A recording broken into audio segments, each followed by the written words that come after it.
अस्सलाम वालेकुम जी। मैं इस टाइम जो मलंग चौंक के अगे जो पुल आता है जो सीधा वड़ीवाल भी जाता है वह जो इतने की उन्हें तबाही करी की कि सारिया जितनी पैड़ियाँ ने डुब गई हैं। ठीक है, पिछे सड़क भी सारिया तबाह हो गई ने।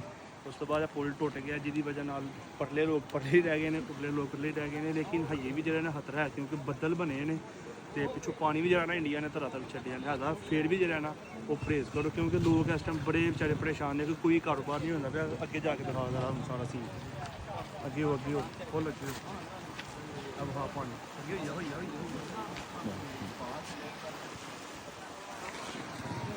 तौबा तौबा अल्लाह माफ करे।